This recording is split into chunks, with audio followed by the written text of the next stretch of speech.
Assalamualaikum 3 class, how are you all? I hope you all are fine and stay at home. Take out your summer pack and your pencil and start our work. हम इस्लामियत का काम शुरू करेंगे और इस्लामियत में सबसे पहला काम हम सरगर्मी नंबर 1 करेंगे। सरगर्मी नंबर 1 देखिए क्या पूछा है उन्होंने। लिखा हुआ है अरबी हरूफ हिजा दोहराइए और उर्दू हरूफ तहज्जी के वो हरूफ लिखिए जो अरबी हरूफ में शामिल नहीं है। हरूफ के बारे में आप उर्दू में भी पढ़ चुके हैं कि हरूफ क्या होते हैं, जैसे कि अलिफ बे पे ते से वगैरह, ठीक है। तो इसी तरह से जब हम अरबी ज़बान पढ़ते हैं या अरबी ज़बान को लिखते हैं तो उसमें भी कुछ हरूफ होते हैं और उनको हरूफ हिजा कहते हैं।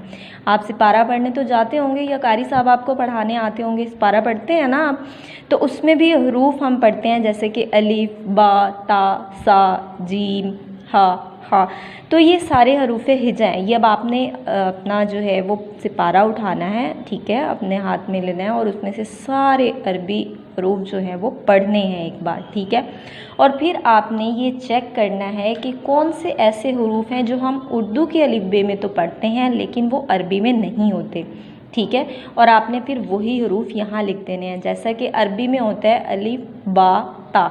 अब देखें उसमें पे ल नहीं होता तो आपने यहाँ पर क्या लिखना है, पे। फिर उसके बाद देखिए ता सा जीम हा। इसी तरह से चे भी नहीं होता, वो आपने यहाँ लिखना है। तो आपने अपने उर्दू वाले भी हरूफ तहज्जी सामने रखने हैं और अरबी वाले भी, फिर दोनों में से डिफरेंस देखना है। जो उर्दू में यानी कि हो और अरबी में ना हो वो आपने यहाँ पर लिख देने, ठीक है। उसके बाद है नेक्स्ट सवाल है जी, अरबी हरूफ हिजा में से आपने कोई से 8 हरूफ महमला लिखने हैं और 8 हरूफ माजमा लिखने हैं। अब आपको पता है कि हरूफ महमला कौन से होते हैं, यहाँ पर उन्होंने पहले ही लिखा हुआ है, मैं भी आपको बता देती हूँ। हरूफ महमला ऐसे हरूफ जिन पर नुक्ते नहीं होते। मिसाल के तौर पर अलिफ पर कोई नुक्ता नहीं होता तो हम यहाँ पर लिख देंगे अलिफ। उसके बाद बा ता सा जीम हा, जी हा पर भी नुक्ता नहीं होता, हम हा लिख देंगे। दाल लिखेंगे, ठीक है, रा लिख देंगे, सीन लिख देंगे। इसी तरह आपने सारे अरबी हरूफ चेक करने हैं और जिन पर नुक्ते नहीं हो वो आपने यहाँ पर 8 लिख देने। और इसी तरह से हरूफ माजमा कौन से होते हैं, वो हरूफ जिन पर नुक्ते हों। मिसाल के तौर पर हम यहाँ लिख देंगे बा ता सा जीम, ठीक है। इस तरह से आपने कोई से 8 जो हैं वो नुक्तों वाले हरूफ जिनको हम हरूफ माजमा कहते हैं और 8 बग़ैर नुक्तों के हरूफ जिनको आप हरूफ महमला कहते हैं। ये 2 क्वेश्चन हमारे सॉल्व हो गए हैं। उसके बाद हम तीसरा क्वेश्चन करेंगे और उसमें क्या लिखा हुआ है, दर्ज झैल हरकत के नाम लिखिए। हरकत हरकत की जमा होता है, ठीक है। हरकत करना यानी एक जगह से दूसरी जगह जाना, वो हम नॉर्मल रूटीन में उसको हरकत कहते हैं।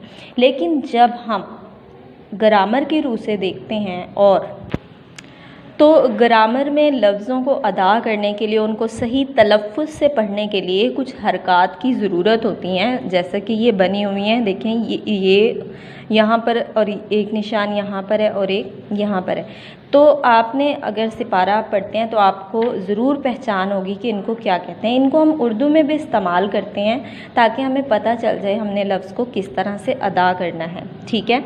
तो इस तरह से ये जो यानी कि निशान है या ये जो हरकत है, इस हरकत को हम अरबी में कहते हैं ज़बर, ठीक है। जैसे अलिफ ज़बर आ, बा ज़बर बा, ता ज़बर ता।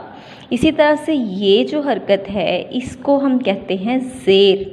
जैसे हम पढ़ते हैं अलिफ ज़ेर ई, बे बा ज़ेर बी, ता ज़ेर ती।